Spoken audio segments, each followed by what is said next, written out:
যে প্রস্রাব হাজার ফোঁটা না লক্ষ ফোঁটা প্রস্রাবও যদি হয় সেই প্রস্রাবের ক্ষমতা নেই বংশ বিস্তার করতে পারে, কিন্তু বীর্য এক ফোঁটা বীর্য যদি হয় সেখান থেকে বংশ বিস্তার করার মতো একটা ক্ষমতা বীর্যের মধ্যে আছে। জনাব মোহাম্মদ আহসান তাজওয়ার তাহসিন বাঁশখালী থেকে উনি আমাদের কাছে জানতে চেয়েছেন, হুজুর আমরা জানতে চাই এক ফোঁটা বীর্য বের হলে গোসল ফরজ হয়, বীর্যর চাইতে হাজার গুণ বেশি নাপাক প্রস্রাব, তাহলে হাজার ফোঁটা প্রস্রাব করলেও কেন গোসল ফরজ হয় না উনি জানতে চেয়েছেন।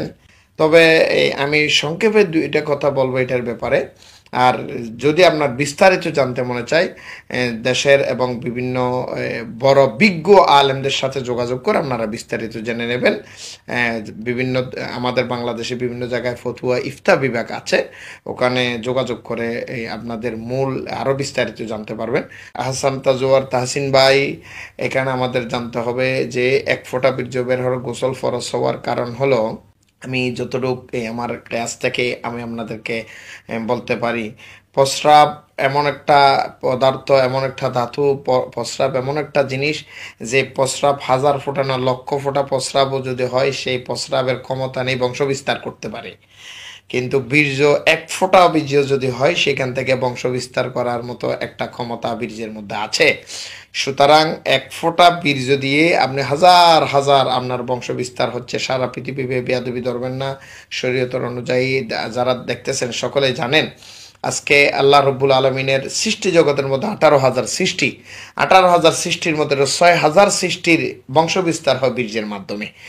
যেমন আপনি ধরতে পারেন মানুষ, গরু, ছাগল, কুকুর, বিড়াল, এই জাতীয় যারা আছেন তারা তাদের বংশ বিস্তার হয় বীর্যের মাধ্যমে। তো বীর্যকে আল্লাহ রাব্বুল আলামিন একটা ক্ষমতা দিয়েছেন, এই আল্লাহর দেওয়া ক্ষমতায় বীর্যকে এমন একটা ক্ষমতা আল্লাহ দিয়েছেন যে বীর্য থেকেই বংশ বিস্তার হয়, বীর্য থেকেই সন্তান আসে। সেই বীর্য থেকে বংশ বিস্তার হওয়ার ক্ষমতা থাকার কারণেই হয়তো বা এক ফোঁটা বীর্য বের হলে গোসল ফরজ হয়।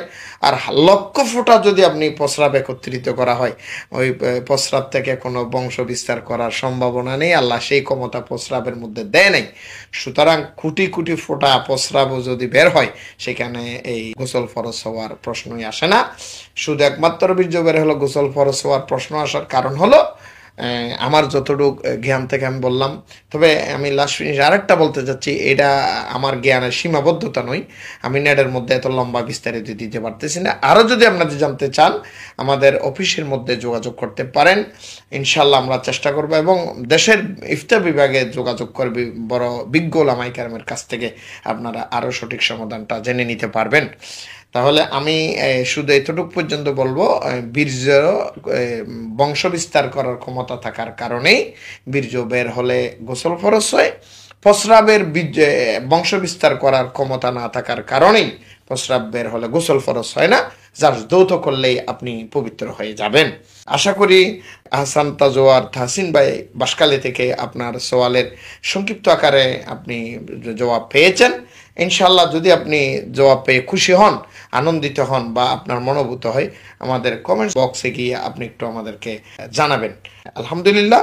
আমাদের